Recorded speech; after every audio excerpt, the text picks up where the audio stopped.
ಓಂ ಗುರುಭ್ಯೋ ನಮಃ. ಪರಮ ಪೂಜ್ಯ ಶಿವಂ ಗುರುಗಳಿಗೆ ನಮಸ್ಕರಿಸುತ್ತಾ ಇವತ್ತಿನ ಜಾತಕ ವಿಶ್ಲೇಷಣೆಯನ್ನ ಆರಂಭಿಸೋಣ. ಇವತ್ತಿನ ಜಾತಕ ವಿಶ್ಲೇಷಣೆಯ ವಿಷಯ ಎಂದರೆ ಗಂಡ ಹೆಂಡತಿಯ ಜಗಳ ಅಂತ.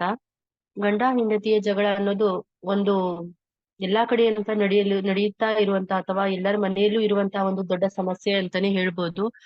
ಆ ಎಲ್ಲರ ಮನೆಯ ದೋಸೆ ತೂತಿ ಅಂತ ಹೇಳ್ತಾರಲ್ಲ, ಹಾಗೆ ಎಲ್ಲರ ಮನೆಯಲ್ಲೂ ಜಗಳ ಒಂದು ಕಾಮನ್ ಆದಂತ ವಿಷಯ. ಆದ್ರೆ ಕೆಲವೊಬ್ರು ಮನೆಯಲ್ಲಿ ಜಗಳ ಆಡಿದ್ರು ಗಂಡ ಹೆಂಡತಿ ಅದು ರೂಮಿಂದ ಹೊರಗೆ ಹೋಗೋದಿಲ್ಲ ಧ್ವನಿ. ಬಟ್ ಕೆಲವೊಬ್ಬರ ಮನೆಯಲ್ಲಿ ಜಗಳ ಆಡಿದ್ರೆ ಅದು ಎಲ್ಲಾ ಇಡೀ ಮನೆಯವರಿಗೆ ಗೊತ್ತಾಗ್ಬೇಕು, ಆ ರೀತಿ ಜಗಳ ಆಡ್ತಾರೆ. ಇನ್ನು ಕೆಲವೊಬ್ರು ಮನೆಯಲ್ಲಿ ಜಗಳ ಆಡಿದ್ರು ಅಂದ್ರೆ ಅದು ಇಡೀ ಬೀದಿಗೆ ಗೊತ್ತಾಗ್ಬೇಕು, ಆ ರೀತಿ ಜಗಳ ಆಡ್ತಾರೆ. ಯಾವತ್ತು ಎಲ್ಲಾ ವಿಷಯಗಳಲ್ಲೂ ಗಂಡ ಹೆಂಡತಿ ವಿಷಯಗಳು ಸಣ್ಣ ವಿಷಯಗಳೇ ಇರ್ತವೆ, ಆದ್ರೆ ಆ ಸಣ್ಣ ವಿಷಯಗಳನ್ನ ದೊಡ್ಡದಾಗಿ ಮಾಡ್ಕೊಳ್ತಾ ಜಗಳ ಆಡ್ಬೇಕಾದ್ರೆ ಮೂರನೇ ವ್ಯಕ್ತಿಯನ್ನ ತಮ್ಮ ಸಂಸಾರದಲ್ಲಿ ತಗೊಳ್ದಿದ್ರೆ ಆ ಜಗಳಗಳು ತುಂಬಾ ಬೇಗ ಬಗೆಹರಿಯುತ್ತವೆ. ಅದು ಮತ್ತು ಸ್ವತಃ ಗಂಡ ಹೆಂಡತಿಯರೇ ಅದನ್ನ ಬಗೆಹರಿಸ್ಕೊಳ್ಬಹುದು ಅಂತ ಹೇಳ್ಬೋದು. ಯಾವಾಗ ಮೂರನೇ ವ್ಯಕ್ತಿಯ ಒಂದು ಎಂಟರ್ ಆಗುತ್ತೆ ಸಂಸಾರದಲ್ಲಿ, ಯಾವಾಗ ಆ ವಿಷಯಗಳು ಆಗಿರ್ಬೋದು ತುಂಬಾ ದೊಡ್ಡದು ಅಥವಾ ತುಂಬಾ ಕಠಿಣವಾದವಂತ ಸ್ವತಃ ಪತಿ ಪತ್ನಿಯರಿಗೆ ಅರ್ಥ ಆಗುತ್ತೆ ಅಂತ ಹೇಳ್ಬೋದು. ಹಾಗೇನೆ ಈ ಜಗಳಗಳು ಮಾಡೋದ್ರಿಂದ ಮಾನಸಿಕವಾಗಿ ಗಂಡ ಹೆಂಡತಿ ಅಲ್ಲ ಅಥವಾ ಇಡೀ ಫ್ಯಾಮಿಲಿ ತುಂಬಾ ಆ ಒಂದು ರೀತಿಯಲ್ಲಿ ಪ್ರೆಷರ್ಗೆ ಬರ್ತಾರೆ ಅಂತ ಹೇಳ್ಬೋದು. ಯಾವತ್ತಾದ್ರೂ ಅಷ್ಟೇನೆ ಎಲ್ಲಾ ಜಗಳಗಳಲ್ಲೂ ಗಂಡ ಹೆಂಡತಿಯ ಜಗಳ ತುಂಬಾ ಬಗೆಹರಿಸಲಾಗದ ಜಗಳ. ಅದನ್ನ ಬಗೆಹರಿಸ್ಕೊಳ್ಳಕ್ಕೆ ತಮ್ಮಲ್ಲಿ ಆಗ್ಲಿಲ್ಲ ಅಂದ್ರೂ ಸಹ ಒಂದು ಉತ್ತಮ ಜ್ಞಾನಿಗಳ ಸಹವಾಸನವನ್ನ ಮಾಡೋದ್ರಿಂದ ಅಥವಾ ಒಂದು ಉತ್ತಮವಾದಂತಹ ಹಿರಿಯರ ಒಂದು ಸಜೆಷನ್ ತಗೊಳ್ಳೋದ್ರಿಂದ ಎಲ್ಲಾ ಸಮಸ್ಯೆಗಳನ್ನ ಬಗೆಹರಿಸಿಕೊಂಡು ಜೀವನದಲ್ಲಿ ಮುಂದುವರಿಬಹುದು. ಹಾಗೇನೆ ಇವತ್ತು ನಾವು ಇಂತಹದೇ ಒಂದು 4 ಚಾರ್ಟ್ ಅನ್ನ ನೋಡೋಣ. ಅವರ ಚಾರ್ಟಿನ ಪ್ರಕಾರ ಯಾವ ರೀತಿ ಜಗಳಗಳಿದಾವೆ ಮತ್ತು ಅವರ ಮೆಂಟಲ್ ಮೆಚುರಿಟಿ ಮತ್ತು ಫಿಸಿಕಲ್ ಮೆಚುರಿಟಿ ಹೇಗಿದೆ ಅನ್ನೋದನ್ನ ನೋಡೋಣ.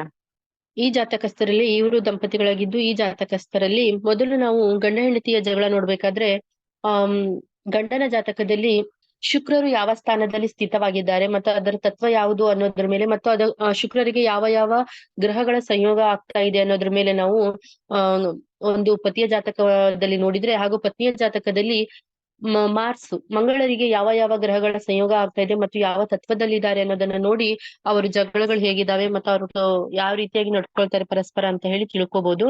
ಹಾಗೆ ಇವರು ಜಿತೇಂದರ್ ಅವರ ಚಾರ್ಟ್ ಅನ್ನ ನೋಡಿದಾಗ ಇವರ ಚಾರ್ಟ್ ನಲ್ಲಿ 6ನೇ ಮನೆಯಲ್ಲಿ ಶುಕ್ರರು ಸ್ಥಿತರಾಗಿದ್ದಾರೆ. ಇದರಲ್ಲಿ ಬುಧ ಮತ್ತು ಜುಪಿಟರ್ ಸಹ ಜೊತೆಗೆ ಇದ್ದಾರೆ. ಇದು 6ನೇ ಮನೆ ಪೃಥ್ವಿ ತತ್ವದಲ್ಲಿ ಆಗಿದ್ದು, ಯಾವಾಗ್ಲೂ ಅಷ್ಟೇನೆ ಪೃಥ್ವಿ ಅಂದ್ರೆ ಹೆಣ್ಣಿಗೆ ಹೋಲಿಸ್ತೀವಿ. ನೀವು ಎಕ್ಸಾಂಪಲ್ ಹೇಳ್ಬೇಕಂದ್ರೆ ಒಬ್ರು ಯಾರಾದ್ರೂ ನಿಮ್ಗೆ ಒಂದು ಸೈಟ್ ಅನ್ನ ಕೊಟ್ರು, ಆ ಸೈಟ್ ಅನ್ನ ನೀವು ಹೇಗ್ ಇಟ್ಕೊಳ್ತೀರಾ ಅಂದ್ರೆ ಅದರಲ್ಲಿ ಕಸವನ್ನ ಹಾಕಿ ವಾಸನೆಯನ್ನು ಮಾಡಿದ್ರು ಆ ಕ್ರೆಡಿಟ್ ಸಹ ನಿಮ್ಗೆ ಹೋಗುತ್ತೆ. ಮತ್ತು ಅಲ್ಲಿ ಬೀಜವನ್ನ ಬಿತ್ತಿ ಅದನ್ನ ಹಸಿರನ್ನು ಮಾಡಿದ್ರು ಸಹ ಆ ಕ್ರೆಡಿಟ್ ಸಹ ಪತಿಗೆ ಹೋಗುತ್ತೆ. ಅಥವಾ ಅಲ್ಲಿ ಅರಮನೆಯನ್ನ ಕಟ್ಟಿ 4 ಜನ ನೋಡಂಗ್ ಮಾಡಿದ್ರು ಸಹ ಆ ಕ್ರೆಡಿಟ್ ಸಹ ಪತಿಗೆ ಹೋಗುತ್ತೆ. ಪತ್ನಿಯನ್ನ ಹೇಗ್ ಇಡ್ತಾರೆ ಆ ರೀತಿಯಾಗಿ ಪತಿಗೆ ಒಂದು ಕ್ರೆಡಿಟ್ ಸಿಗುತ್ತೆ ಸಮಾಜದಲ್ಲಿ ಅಂತ ಹೇಳ್ಬೋದು. ಹಾಗೆ ಇವ್ರ ಪತ್ನಿಯು ಸಹ ಪೃಥ್ವಿ ತತ್ವದವರಾಗಿದ್ದು, ಇವರು ತುಂಬಾ ಒಂದು ತಾಳ್ಮೆಯ ಮನೋಭಾವನೆಯನ್ನ ಉಳ್ಳವರು ಅಂತ ಹೇಳ್ಬೋದು. ಸಹನೆಯ ಬುದ್ಧಿ ಇವರಿಗೆ ತುಂಬಾ ಇರುತ್ತೆ ಅಂತ ಹೇಳ್ಬೋದು. ವಿಚಾರವಂತಿಕೆ ಜಾಸ್ತಿ ಅಂತ ಹೇಳ್ಬೋದು. ಮತ್ತೆ ಇಲ್ಲಿ ಶುಕ್ರರ ಜೊತೆಗೆ ಮರ್ಕ್ಯುರಿ ಇರೋದ್ರಿಂದ ಬುದ್ಧಿವಂತರು, ಬುದ್ಧಿ ಹೇಳುವಂತಹ ಗುಣವೂ ಸಹ ಇದೆ. ಯಾಕಂದ್ರೆ ಪೃಥ್ವಿ ತತ್ವದಲ್ಲಿ ಇರೋದ್ರಿಂದ ಬುದ್ಧಿ ಹೇಳುವಂತಹ ಗುಣವೂ ಸಹ ಬಹಳ ಇದೆ ಅಂತ ಹೇಳ್ಬೋದು. ಮತ್ತೆ ಇವರು ಯಾವುದೇ ಒಂದು ಸಾಮಾಜಿಕ ಮತ್ತು ವೈವಾಹಿಕ ಜೀವನವನ್ನ ಬ್ಯಾಲೆನ್ಸ್ ಮಾಡ್ಕೊಂಡು ಹೋಗೋರು. ಯಾಕೆಂದ್ರೆ ಪೃಥ್ವಿ ತತ್ವದಲ್ಲಿ ಇರೋದ್ರಿಂದ ಪೃಥ್ವಿ ಅಂದ್ರೆ ಒಂದು ಬ್ಯಾಲೆನ್ಸಿಂಗ್ ಅಂತ ಹೇಳ್ಬೋದು. ಯಾವಾಗ್ಲೂ ಅಷ್ಟೇ ಪೃಥ್ವಿ ತತ್ವದವರನ್ನ ಕೆರಳಿಸ್ಲಿಕ್ಕೆ ಹೋಗ್ಬಾರ್ದು. ಅವರು ಸಹನೆಯನ್ನ ಇಟ್ಕೊಂಡವರಾಗಿದ್ರು ಸಹ, ಎಷ್ಟೇ ತಾಳ್ಮೆಯಿಂದ ಇದ್ರು ಸಹ ಜೀವನದಲ್ಲಿ ಯಾರು ಏನೇ ಮಾಡಿದ್ರು ಎಲ್ಲ ಸಹಿಸ್ಕೊಳ್ಳುವಂತ ಬುದ್ಧಿ ಇತ್ತು ಅಂದ್ರೂ ಸಹ ಒಂದು ಟೈಮ್ ಬಂದಾಗ ಅದು ಗೋಚಾರದಲ್ಲಿ ಏನಾದ್ರೂ ಗ್ರಹಗಳ ಪ್ರಭಾವ ಬಂದಾಗ ಅವರು ತಗೊಳ್ಳುವಂತಹ ಡಿಸಿಷನ್ ತುಂಬಾ ಡೇಂಜರಸ್ ಆಗಿರುತ್ತೆ. ಅದು ಪತಿಗೆ ತುಂಬಾ ಎಫೆಕ್ಟ್ ಅನ್ನ ಕೊಡುತ್ತೆ ಅನ್ಬೋದು. ಯಾಕೆಂದ್ರೆ ಈಗ ಪೃಥ್ವಿ ಅಂದ್ರೆ ಈಗ ನಾವ್ ಎಷ್ಟೆಲ್ಲಾ ನಮ್ಮ ಒಂದು ಭೂಮಿಯನ್ನ ಎಷ್ಟು ಅಶುದ್ಧಿ ಮಾಡ್ತಾ ಇದೀವಿ, ಆದ್ರೂ ಸಹ ಒಂದು ಸಲ ಎಲ್ಲಾದ್ರೂ ಭೂಕಂಪ ಆಯ್ತು ಅಂದ್ರೆ ನಾವು ಆಸೆಯಿಂದ ಕಟ್ಟಿದಂತ ಮನೆ ಸಹ ಬುಡ್ಮೇಲಾಗಿ ಬಿದ್ದಿರುತ್ತೆ. ಹಾಗೆ ಪೃಥ್ವಿ ತತ್ವದ ಹೆಣ್ಮಕ್ಳು ಏನಾದ್ರೂ ಒಂದು ಲಾಸ್ಟ್ ಸ್ಟೆಪ್ ಅವರು ತುಂಬಾ ಸಹಿಸ್ಕೊಳ್ತಾರೆ, ಮಾಡ್ತಾರೆ. ಬಟ್ ಲಾಸ್ಟ್ ಸ್ಟೆಪ್ ಒಂದು ಏನಾದ್ರೂ ಅವ್ರು ತಗೊಂಡ್ರು ಅಂದ್ರೆ ಅದು ಪತಿಗೆ ತುಂಬಾ ಮಾರಕವಾಗಿರುತ್ತೆ ಅಂತ ಹೇಳ್ಬೋದು. ಹಾಗೇನೆ ಇವರು ಬ್ಯಾಲೆನ್ಸ್ ಅನ್ನು ಸಹ ಮೇಂಟೈನ್ ಮಾಡ್ಕೊಂಡು ಹೋಗುವಂತಹ ವೈಫ್ ಆಗಿರ್ತಾರೆ ಅಂತ ಹೇಳ್ಬೋದು. ಇವರ ಮದುವೆಯ ನಂತರ ಜಿತೇಂದ್ರ ಅವರಿಗೆ ತುಂಬಾ ಒಂದು ಚಾಲೆಂಜಸ್ ಬಂದಿರುತ್ತೆ ಅಂತ ಹೇಳ್ಬೋದು. ಯಾಕೆಂದ್ರೆ 6ನೇ ಮನೆಯಲ್ಲಿ ಶುಕ್ರರಿರೋದ್ರಿಂದ ಮತ್ತು 6ನೇ ಮನೆ ಅಂದ್ರೆ ಚಾಲೆಂಜಸ್ ಮತ್ತೆ ಹಾಸ್ಪಿಟಲೈಸ್ ಮತ್ತು ಒಂದು ಶತ್ರುಗಳ ಮನೆ ಆಗಿರೋದ್ರಿಂದ ಇಲ್ಲಿ ವೈಫಿನ ಒಂದು ವಿನಸ್ ಬಂದ್ ಕುಂತಿರೋದ್ರಿಂದ ಮದ್ವೆ ನಂತರ ತುಂಬಾ ಚಾಲೆಂಜಸ್ ಬಂದಿರುತ್ತೆ.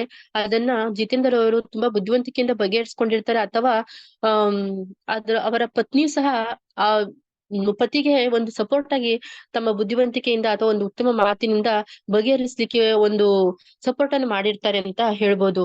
ಹಾಗೂ ಇಲ್ಲಿ ಶುಕ್ರರಿಗೆ ಮತ್ತು ಚಂದ್ರರಿಗೆ ಸಂಯೋಗ ಇದೆ. ಇದರಿಂದ ತಿಳಿಬಹುದು ಶುಕ್ರರು ಉಚ್ಚ ಸ್ಥಾನದಲ್ಲಿ ಇರೋದ್ರಿಂದ ಇವರ ವೈಫ್ ತುಂಬಾ ಮಾನಸಿಕವಾಗಿ ಪ್ರಬಲವಾದವರು. ಯಾವುದೇ ಒಂದು ವಿಚಾರಗಳನ್ನ ಯಾವುದೇ ರೀತಿಯ ವಿಚಾರಗಳಾಗ್ಲಿ, ಒಂದ್ ಏನೇ ಹರ್ಟ್ ಮಾಡ್ಲಿ, ಅದನ್ನ ತುಂಬಾ ಆಳವಾಗಿ ತೆಗೆದುಕೊಂಡು ಹೋಗದೆ ಒಂದು ಮಾನಸಿಕ ಸ್ತರದಲ್ಲಿ ಎಷ್ಟು ಬೇಕೋ ಅಷ್ಟು ತಗೊಂಡು ಬಿಡುವಂತಹ ವೈಫ್ ಅಂತ ಹೇಳ್ಬೋದು. ಹಾಗೆ ಇಲ್ಲಿ ಆಯುಷ್ಯ ಅವರಂತ ಜಾತಕವನ್ನ ನೋಡಿದಾಗ ಇವ್ರು ಯಾವ ರೀತಿ ಜಗಳವನ್ನ ಆಡ್ತಾರೆ ಅದು, ಮತ್ತು ಮೂನ್ ಕೇತು ಇರೋದ್ರಿಂದ ಮತ್ತು ಮಾರ್ಚ್ ಕೇತು ಸಂಯೋಗ ಆಗೋದ್ರಿಂದ ಜಿತೇಂದರ್ ಅವರ ಜಾತಕದಲ್ಲಿ ಮಾರ್ಚ್ ಕೇತು ಸಂಯೋಗ ಆಗೋದ್ರಿಂದ ಇವ್ರ ವೈಫ್ ಮುಸುಕಿನ ಅಂದ್ರೆ ಶೀತಲ ಸಮರವನ್ನ ಮಾಡೋರು. ಯಾವತ್ತು ಅದನ್ನ ಒಂದು ಏನೇ ಅವ್ರ ಮೇಲೆ ಸಿಟ್ಟಿದ್ರು ಸಹ ಅದನ್ನ ಬಾಯಿ ಬಿಟ್ಟು ಒಂದೇ ಸರಿಗೆ ಆಕ್ರಮಣವನ್ನ ಮಾಡುವಂತ ಬುದ್ಧಿ ಇವ್ರಿಗಿರೋದಿಲ್ಲ. ಸಿಟ್ಟು ಮಾಡ್ಕೊಂಡು ಸುಮ್ನೆ 1-2 ದಿನ ಮಾತ್ ಬಿಡುವಂತಹ ಬುದ್ಧಿ ಇರುತ್ತೆ ವೈಫಿಗೆ ಅಂತ ಹೇಳ್ಬೋದು. ಹಾಗೆ ಆಯುಷ್ಯ ಅವರ ಜಾತಕವನ್ನ ನೋಡಿದಾಗ ಇಲ್ಲಿ ಇವ್ರ ಪತಿ ಅಂದ್ರೆ ಜಿತೇಂದರ್ ಹೇಗೆ ಅಂತ ಹೇಳಿ ನೋಡಿದಾಗ ಇವ್ರ ಜಾತಕದಲ್ಲಿ ಮಂಗಳರು ಮೊದಲ ಸ್ಥಾನ ಅಂದ್ರೆ ಮೇಷರಾಶಿಯಲ್ಲಿದ್ದಾರೆ ಮತ್ತು ಅಗ್ನಿ ತತ್ವದಲ್ಲಿದ್ದಾರೆ ಮತ್ತು ಮೂನ್ ಜೊತೆಗೆ ಇದ್ದಾರೆ. ಇದರಿಂದ ಅರ್ಥ ಆಗುತ್ತೆ ಇವರು ತುಂಬಾ ಸ್ಟ್ರಾಂಗ್ ನೇಚರ್ ಉಳ್ಳವರು ಅಂತ ಹೇಳ್ಬೋದು. ಅದು ಮತ್ತು ಇವರು ತುಂಬಾ ಮೂವಬಲ್ ರಾಶಿ ಆಗಿರೋದ್ರಿಂದ ಯಾವುದೇ ಒಂದು ಕೆಟ್ಟ ವಿಷಯಗಳನ್ನಾಗಲಿ ಒಳ್ಳೆಯ ವಿಷಯಗಳನ್ನಾಗ್ಲಿ ಒಂದು ಜಗಳವನ್ನ ಆಗ್ಲಿ, ಈಗ ಪರಸ್ಪರರು ಅಂದ್ರೆ ಈಗ ಆಯುಷ್ ಮತ್ತು ಜಿತೇಂದರ್ ಜಗಳ ಆಡಿದ್ರು ಅಂದ್ರೆ ಜಿತೇಂದರ್ ಬೇಗ ಮೂವ್ ಆಗ್ಬಿಡ್ತಾರೆ ಆ ವಿಷಯದಿಂದ, ಬೇಗ ಮರೆತು ಮತ್ತೆ ಬೇರೆ ವಿಷಯಕ್ಕೆ ಜಂಪ್ ಮಾಡ್ತಾರೆ. ಬಟ್ ಪೃಥ್ವಿ ತತ್ವದರು ಅಂದ್ರೆ ಆಯುಷ್ಯ ಆ ರೀತಿ ಇಲ್ಲ, ಸ್ವಲ್ಪ ಮನಸ್ಸಲ್ಲಿ ಇಟ್ಕೊಳ್ತಾರೆ. ಬಟ್ ಜಿತೇಂದರ್ಕ್ಕಿಂತ ಜಾಸ್ತಿ ಸಮಯ ಇಟ್ಕೊಳ್ತಾರೆ ಅಂತ ಹೇಳ್ಬೋದು. ಇವರು ಮೂವಬಲ್ ರಾಶಿ ಇರೋದ್ರಿಂದ ಬೇಗ ಮೂವ್ ಆಗ್ತಾರೆ ಅಂತ ಹೇಳ್ಬೋದು. ಆಮೇಲೆ ಅಗ್ನಿ ತತ್ವದವರಾಗಿರೋದ್ರಿಂದ ಹೆಂಡತಿಗೆ ಚುಚ್ಚಿ ಮಾತನಾಡುವಂತಹ ಮನಸ್ಥಿತಿ ಉಳ್ಳವರಾಗಿರ್ತಾರೆ ಜಿತೇಂದರ್ ಅಂತ ಹೇಳ್ಬೋದು.